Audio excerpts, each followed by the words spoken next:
is Dr. William Goldman. He is medical director at Akron Children's Hospital Addiction Service. In addition to serving as medical director for Akron Children's Hospital Addiction Service program, he is also the site director for the Akron Children's Hudson Urgent Care and the medical director for Silver Maple, a residential treatment facility that serves patients at Glenbeigh Hospital. And Dr. Goldman will speak to us this morning on addiction in adolescence. So please welcome Dr. Goldman. Thank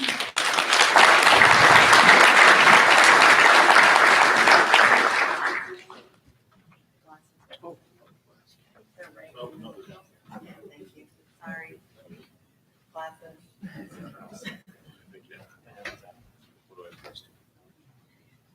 Lori, the remote. Oh, you got it. I'll use it. That work. I'm just a wreck. Hi, good morning. Hope everybody can hear me. I always get a little nervous when I forget that actually a lot of people come to these things. I always think I'm going to be in a room with like 5 people. So I'm going to try to make contact with all of you, not just 5 people. So I do a lot of looking around. My story is I'm a board certified pediatrician. I started off my career doing well exams, and the best, and I really appreciate Lori Chris for her comments because I think it leads really nicely into the subject. I was a pediatrician who, when asked, did you do drugs? And the child responded, yes. I said, well, don't do drugs. And that's how I left the conversation. Why? Because if the child said, no, I have a serious problem, I need help, I would say, what do I do with that? And pediatricians, I can tell you, in all the things that they have to get done in the room, they don't want to talk about that. They want to talk about how you grow up. But no one says, this is what they're going to grow up into. And so, we have to look at it, and I'll talk about this today. This is a developmental issue. This is how kids grow up. I went on from being just a general pediatrician down in Georgia. I did train up in Akron, but I'll admit I'm from the South. I'm proud of it. My wife, though, was a Clevelander and made me return. And I'm fine with that. I like the snow. But as you can see, I refuse to dress warmly.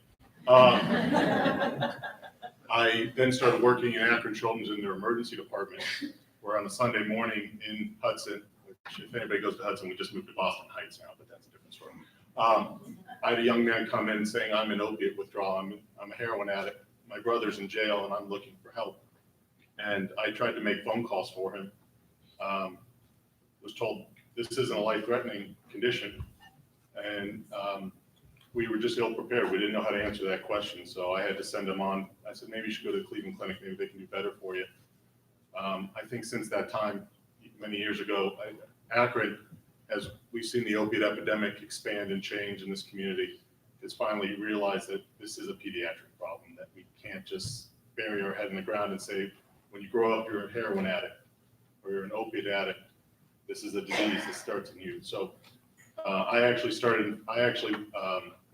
was a group of us, we all had similar stories, and Akron finally acknowledged that we need to move forward with some type of actual plan other than what we were doing. So I actually went back into fellowship training at St. Vincent Charity and Addiction, and we actually started our program in February, so I'm happy to be here with you. So today's conversation, we're going to talk about the neurobiology of substance.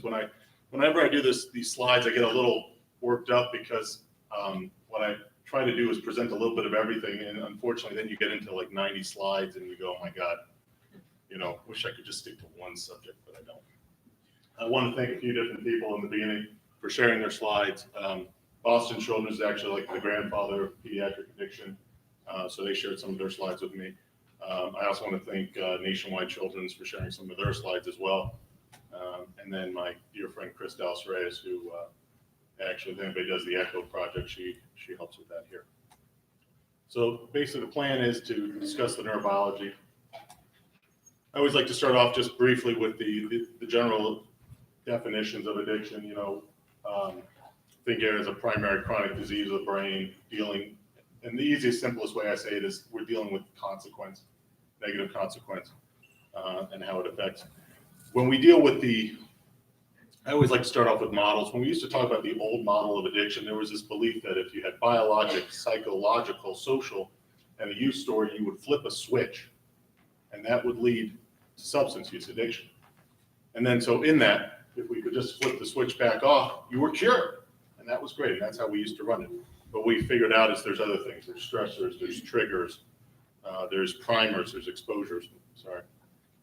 And so that's why we talk about this more as a disease. We just don't cure you. I wish, I tell a lot of my patients with substance use, you're no different than diabetes. You love chocolate, but you can't have a cookie either. I mean, you have to look at it. You're going to be fighting, you think you're better, but you're always going to be there.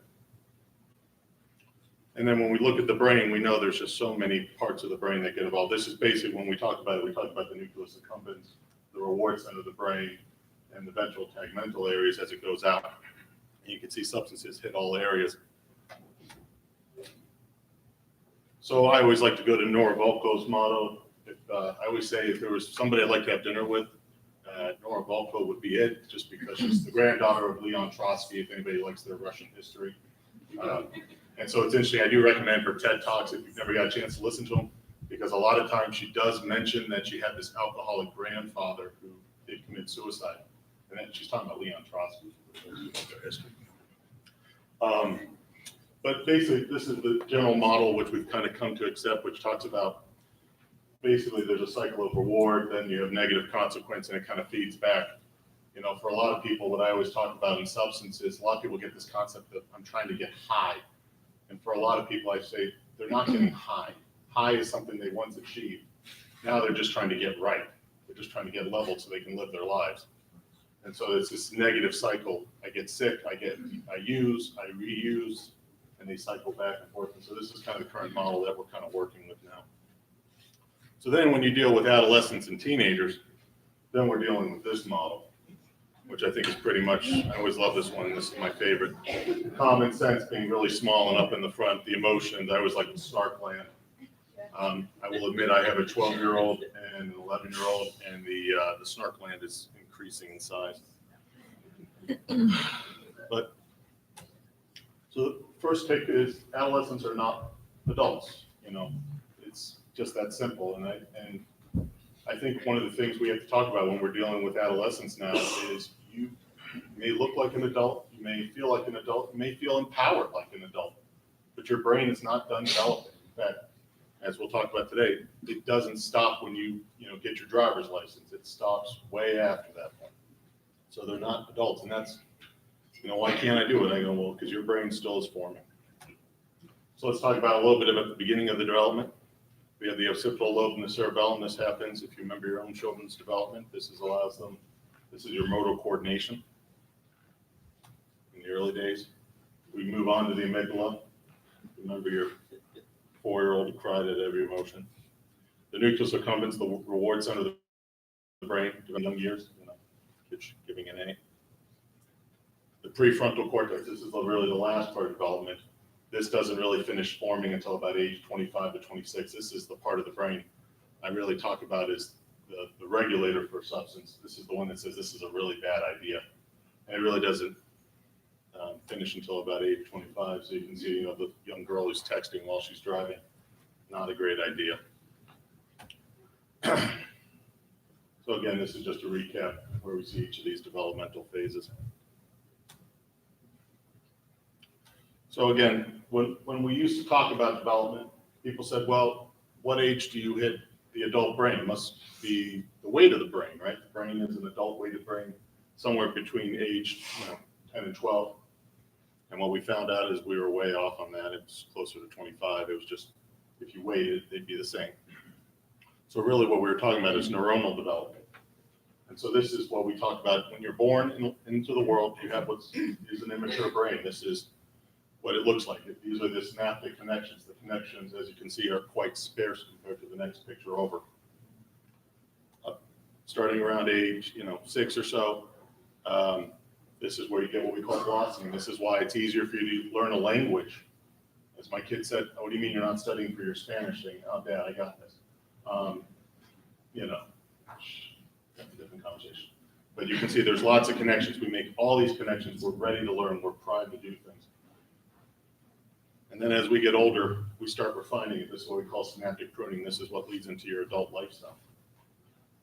And then when you're done bringing the brain back to, I guess, what's going to be your adult brain, you begin the process of what's called myelination. Myelination is where you basically, what you learn, you lock in. So all these neurons that are exposed start sealing in, and once they're sealed in, this is who you are. So when I show this is the brain maturation. What you're seeing is a scan, 3D reconstruction MRI, which is basically showing gray matter, which is basically exposed neurons locking into the adult brain, which is called the white matter. And you can see the transition from youth into adulthood, where it's mostly blue. That's all locked in matter. When we look at youth, like I talked about, the last thing that develops is that prefrontal cortex. So really what we call the development of your reward center compared to your prefrontal cortex is adolescence, which makes sense. You know, I always say, if you think about us from the animal models, there was a time you had to leave the cave, you had to fight the bear, and you had to make a family, all in time span of, 30 years if you were lucky. So you had to be willing to take reward. You had to be willing to take risk. But at some point you say that idea of chasing the bear, running after the gazelle is probably not a good idea. At some point it's gonna fight you. So that's what I call the adult years. So this was an interesting study, which I use on my children regularly. Basically, this is looking at triggers, rewards, and if you offer something small, this is looking at children, adults, and teens. If you offered something small, AKA if I gave my child a cookie, if you, bring me your shoes, you can see that the little ones respond quite nicely. But if I ask the teenager and the adult to do that in the first response, they don't really do it. They don't really care for it. Now, the next one is the big reward. Okay, I'll let you have the car on a Saturday night, and don't worry about when you can come back as long as you get an A on your math test. Pretty much everybody responded quite highly to that one. So what we know about adolescents is simply adolescents are developmentally primed to seek big rewards. It's true. So let's think about this on a brain level. When we talk about rewards, we're talking about dopamine. So I always like to start off with this one, the natural reward of elevated dopamine levels. We're looking at food and sex. And I always like to keep these in mind. These were dopamine surges. This is basically the pleasure that you receive from the act. And you can see when you deal with food, let's call it 200 for simplicity's sake. When you deal with sex, about the same thing. Now we mix in substances into the mix. And you say, okay, amphetamines hit somewhere in the 1,000. With the new methamphetamines pricing higher than that, cocaine, in the mid 3s and 4s, nicotine, again, above 200, and morphine somewhere at the 200, 300 range. So I always, when I deal with my patients, even the adult ones, I said, you're right, I can't compete with that. So we have to look at what I can compete with, which is you as a person. What are you losing by this game? Is it worth the moment of pleasure? When you deal with adolescents, that's even harder because they go, man, this isn't dangerous. And I go, well, okay, so let's look at it even simpler. Your breath is going to smell bad. You're going to say something stupid. And at the end of the day, you're worse off than when you started. You got, what did you sell to get it? How's that working out? Which is difficult because they don't always see the same level. That's why I always like to show this picture. This was about a year ago. If anybody saw this made the national news, I really love this photo. I actually have two to share because people love to do stuff like this. And I would say this, to me, is addiction. This is disease. This is the kiss wasn't good enough. You had to take it in this infinity pool. And if you look really closely, those are the tops of trees. They're, I think, 50 feet off the ground. The idea that this is how you had to reward your love. But I always say, how many times can you do this successfully before you drop the woman? How would that have felt? So you could do it once. I love my wife, but I would never do this to her out of sheer respect. And just because people aren't smart enough, they really got to show another same thing. Above the trees, they're riding a train, and when they were asked how stupid this was, their response was, well, the train was moving really slow. I wasn't worried about the speed of the train. I was worried about the act, but okay. But that's how I look at addiction. That's how I look at the disease. It wasn't just enough. The kiss wasn't good enough. Let's make it crazy. So when we look at adolescents are vulnerable. They're vulnerable because early substance use leads to high risk. Their immaturity during critical development periods equals vulnerability. And we know that they have impulsivity and exciting seeking.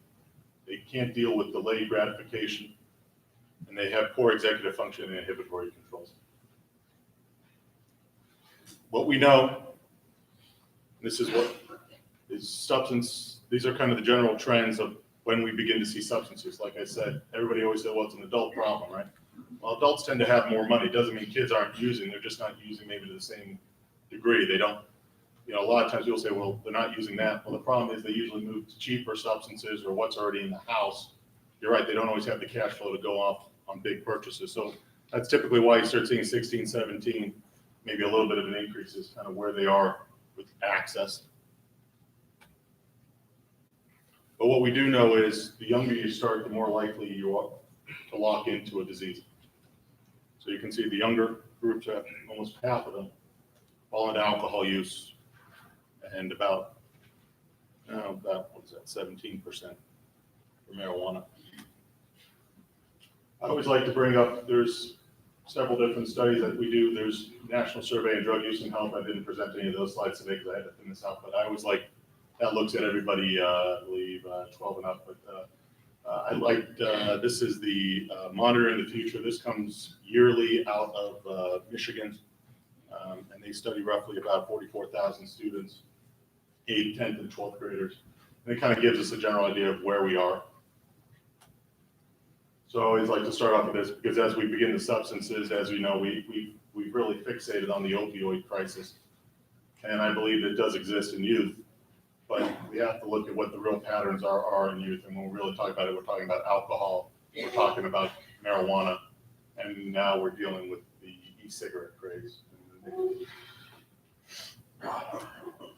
So again, this is just, and the big push right now, and this is what you've been hearing all over the news, is most of our substances at least have gone down a little bit compared to where we were last year, but the e-cigarette craze has more than doubled. So that's kind of the concern. And when people talk about, people always say, well, the gateways theory isn't true. The problem is people look at gateway as I do A, so I had to go to B. The problem is you got to look at it more like a doorway. You open the door to the idea that you can move through the doorway. Some people are going to cross that threshold. Some are not going to cross the threshold. And if you can tell me who those kids are, let me know. Because that's the mistake we made with every other substance, right? They're from a good neighborhood. So that can't be a problem in a good neighborhood. I got to be honest, my kids' school, the parents had to have a sit down with their kids and about e-cigarettes and with the school called all the 8th graders in. And they said, well, that's not really a problem, to which they then started pulling out gallon bags of e-cigarettes and said, we've collected this from your kids on school property. That's how we look at the world. Like I said, don't do drugs. It's simple. It's a beautiful time. If anybody's interested, I highly recommend watching the old Dare ads. I really like Clint Eastwood when we tried to do this with cocaine. If you've never seen it, it's great. Pee Wee Herman did one too. They were great. They're really good if you need something to do on a Saturday night. I like it. I'm a big saluter of history. So the big thing is cannabis. We have seen a little bit of a drop compared in the 8th grade, and my hope is that that's a continued truth. Again, this mostly just shows some of the general trends. I know it's hard to see. It's hard for me to see up here to remember. Mostly it's just talking about the cigarettes have gone down, but the e-cigarettes have more than doubled across the groups. And then again, we've seen binge drinking go down a little bit this last year compared to the past. So let's talk about the 3 bigs: alcohol, marijuana, and e-cigarettes. So we'll talk about alcohol first. Kind of what part of the brain does it affect? Well, what part of the brain doesn't it affect? It pretty much goes everywhere it wants to. It doesn't really decide. I always like to start off with this first. So behavioral effects, when we looked at adolescents compared to adult rats and they decided to give them all a drink, don't ask me what they offered them. What we found is the adult ones tended to want to go to sleep and the adolescents pretty much just wanted to party. Basically what it's saying is the motor functioning of the adult compared to the adolescent. If they wanted to sleep, the motor function really didn't get impaired to the degree in adolescent. Which then led to another example of this. This was called the water maze test, which I love. If anybody can figure out what scientist came up with this great idea, they basically got them both drunk, threw the adult and the adolescent rat into a thing of water, and there's somewhere buried in this water is a platform. Okay, and the goal is to get out of the pool. And what they found is the adolescent compared to the adult swam a lot harder, but it took them both the same amount of time to find their way out of the pool. So what they found is the motor functioning doesn't get impaired. So therefore the risk doesn't seem the same. So again, speed changes, but it still took just as much time. So what we know is that they just don't see the same impairment that adults do, even though the risk is still the same at the end of the day. And what we know is when you looked at in 2013, the top 4 leading causes of death involved alcohol in youth. The other part I like to talk about is they did do a study with MRIs and looking at the hippocampus in adolescents. And so I'll move on to this slide. And they took a group that qualified alcohol use disorder versus healthy, and the healthy didn't have a hit. They actually did correct, I believe, for mental health, because everybody loves to say, well, it was a mental health issue more than a substance problem, because we like to separate these two things. But you can actually see those who qualified as heavy alcohol use had smaller hippocampus. Hippocampus controls memory in the brain. So we'll move on to marijuana.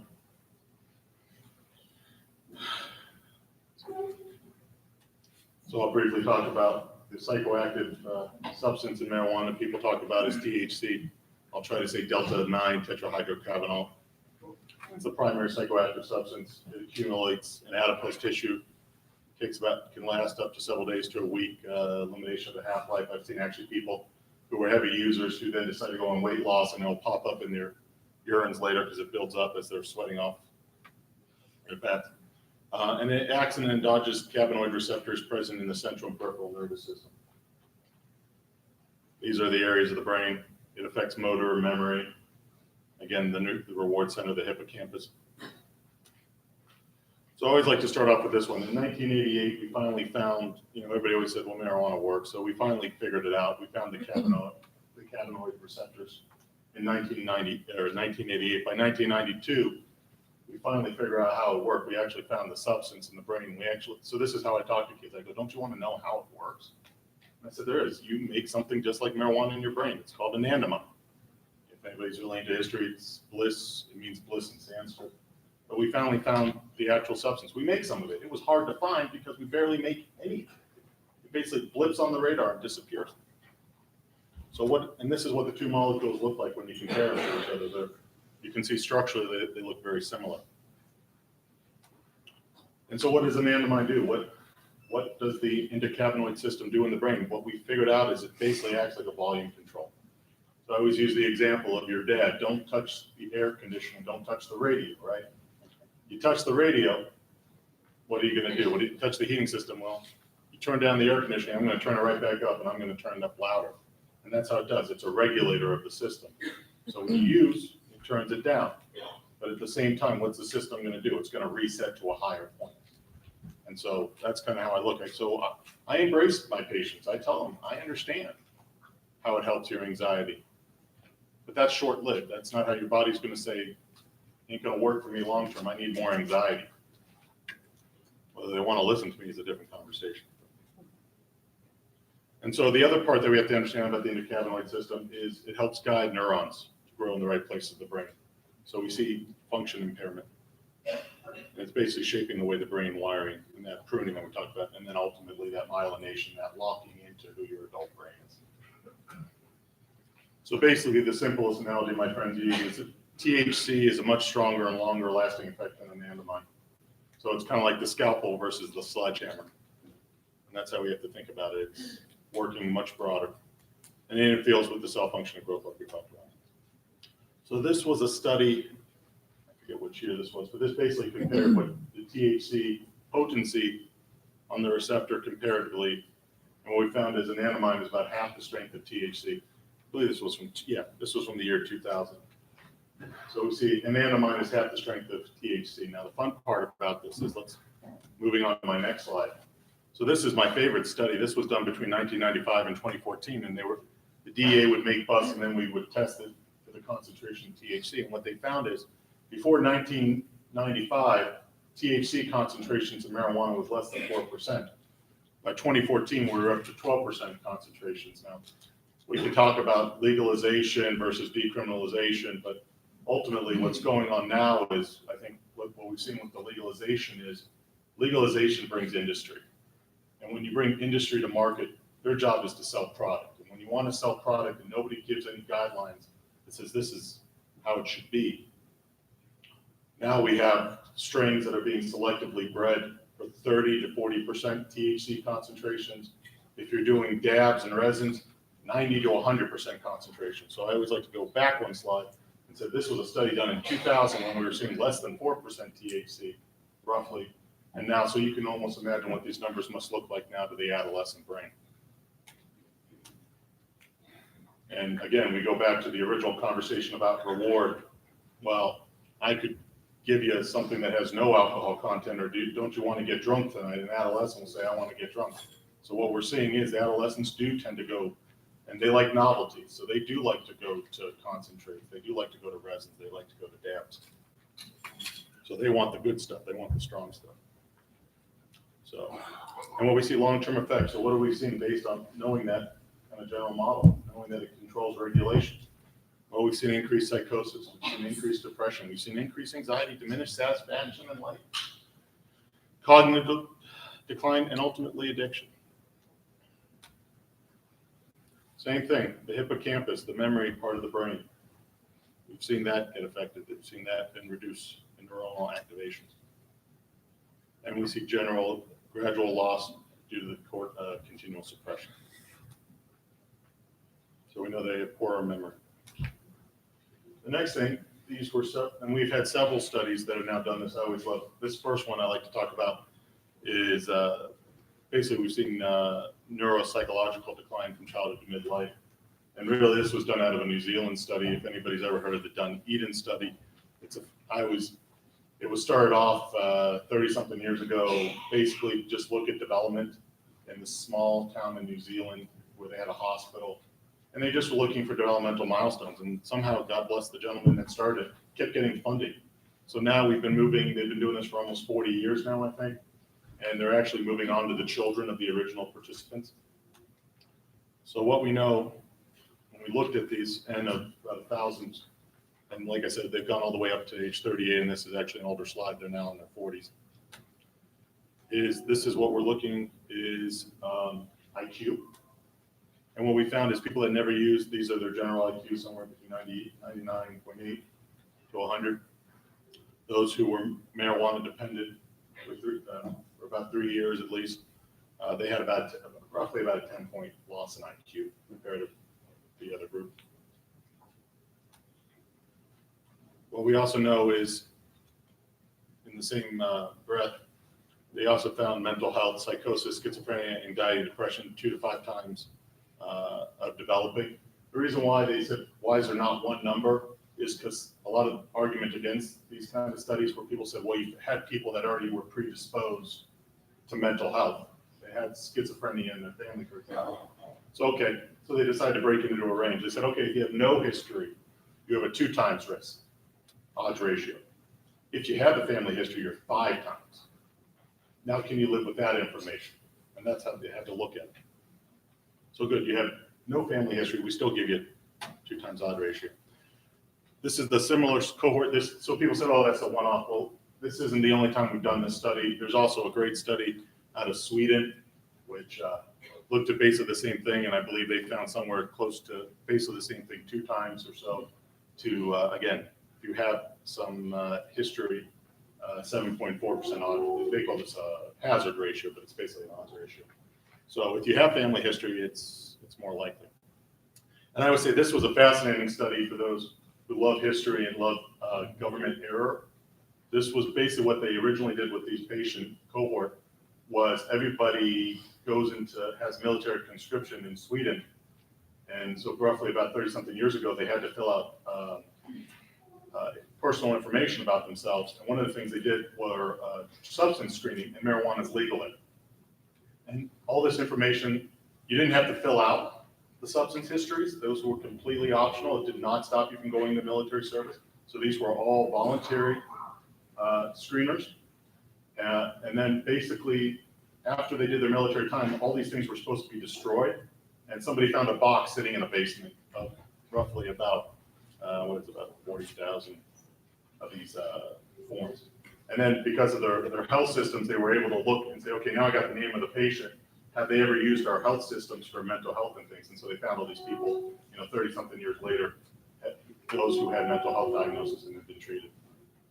So I like accidental studies, Says we didn't force anybody to do it.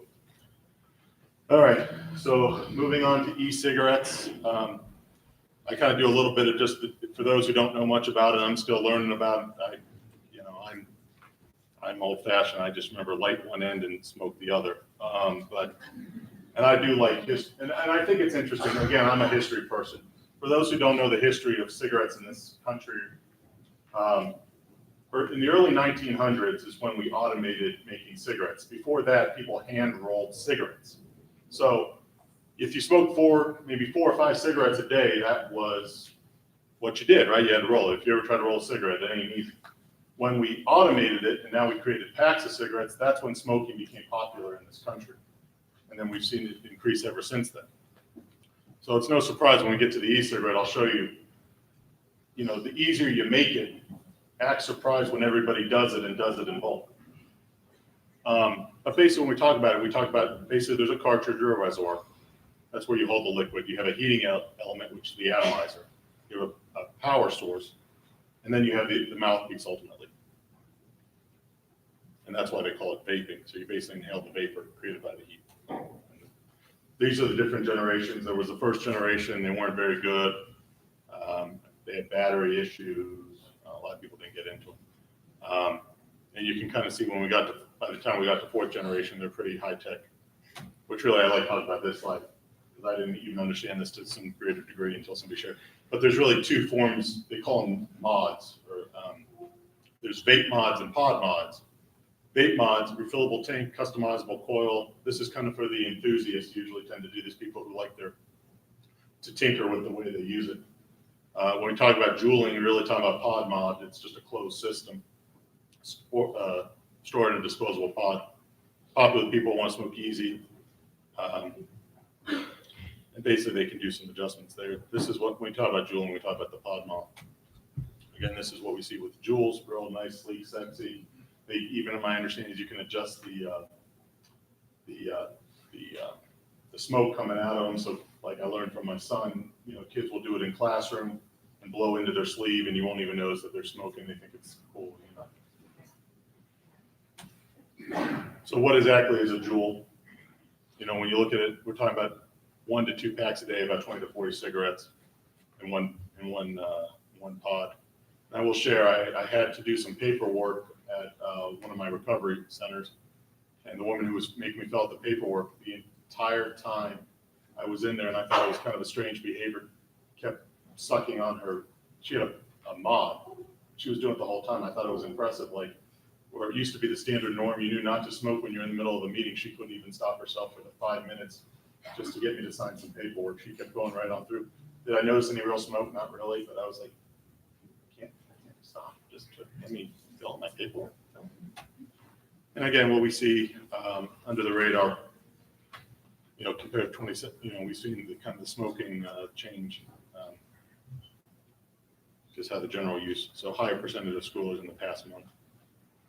So as Lori Chris kind of talked about, we used to talk about what was called free-base nicotine versus nicotinic salts.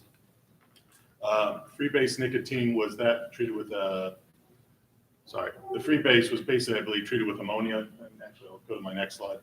The nicotinic salt is kind of like your nicotine on steroids. And what I mean by that is, when we talk about Joules, I'm going to talk about Joules specifically in Prax Lab, but Philip Morris was the ones who originally came up with this idea of adding ammonia to create the free-base nicotine, which basically concentrated the nicotine. Joule decided to add benzoic acid to it, which created the nicotine salt. So basically what happens with nicotine salt is you decrease the alkalinity and it increases the nicotine level, and it also decreases the point for which it burns, so you can make lower heat and have the same effect. So basically you you can make smaller products easier to conceal. And the other thing is it crosses the blood-brain barrier easier, and it's supposed to give like a nicer hit, so to speak. But the idea is when you do, you get more nicotine. Not only do you get high concentration nicotine, it's able to cross the blood-brain barrier easier. So to give you an idea of what that actually looks like, if you look at the very bottom, the lower slide was just the plain original e-vapor cigarette would require a higher burning point compared to what we're doing now with when we talk about Joules comparative to actually lighting a cigarette. You can see they're almost identical now. The other thing I like to talk about, there's a concept called dripping and there's a concept called dabbing. Drip it just because adolescents love to do things. They basically modify their e-cigarettes by dripping nicotine directly on the coil and breathe it in that way. They call it a nicotine hit. 25% of adolescents said they've engaged in dripping in recent surveys. And that's where we're talking about designing it for kids, and they said they didn't, but manufacturers definitely made the coils easier to access to do such things. We talk about dabbing. This is the other thing. This is a dabbing apparatus, if anybody's ever seen one before. Basically, this is where we talk about the resin, the dab ring. There's a little glass nail, and you take a little bit, and basically you'll have to use a blowtorch, a little blowtorch device, and you basically just heat the wax and breathe it in. That's what people talk about when they're dabbing THC, including dab pens. So what do we know about e-cigarettes in the developing brain? One study showed that e-cigarettes, if they start by 9th grade, were more likely than others to start smoking cigarettes other than smokable tobacco products within the next year. It kind of makes sense for those who know about e-cigarettes. I think they're like 40 or 50 bucks. Kids, again, we have limited resources, so it's cheaper to get cigarettes. So they may start thinking this is cool, but once they're addicted to nicotine, they'll go the other direction because of cost. Same thing, smoking progression to actual cigarettes. Remember that when e-cigarettes first came out, I always say, remember the real name for them is electronic nicotine delivery systems, or ENDS. It was supposed to be the end all. And what happened is kids are using it, for people who are recovering, the data's kind of all over the place for adults. But for kids, this is the entry point, not the ending point. So again, about 7 times more likely they'd smoke cigarettes when asked approximately 6 months later. Again, I think that has to do, they've become addicted and they're out of funds. It's just easier. Again, this is just kind of reiterating these kind of points, the odds ratios. Yeah, what time was break? Now, perfect, all right. I'll move ahead. These are mostly the same thing. The only thing I don't. Oh, we're good. Oh, I get nervous because I told you I have a lot of slides. But basically, we talked about it again: breathing in, going into the lungs, going through the blood-brain barrier. But we know it increases blood pressure, breathing, and heart rate. Show a little closer. It interacts with the reward centers. The adolescent e-cigarettes are higher risk of progress to marijuana use. There is data to support that. I believe it's about 2.5 to 4 times more likely to use marijuana. Again, a lot of times what we see in adolescents is they haven't really committed to one substance. That's why, like I said, the gateway theory, people say, well, you're just going to move on. No, it just opens the door. So a lot of kids same thing, just like when we talk about marijuana use, they don't tend to use it in isolation. They do marijuana plus alcohol. They don't usually stick to one substance. They're looking for the dopamine surge. But we see that is higher if you start with 6. Again, same thing. Long term, we know, people keep saying, well, this isn't the same kind of nicotine, so you're not getting the tar. There are concerns about the heating coils themselves. You're breathing in heavy metals as well.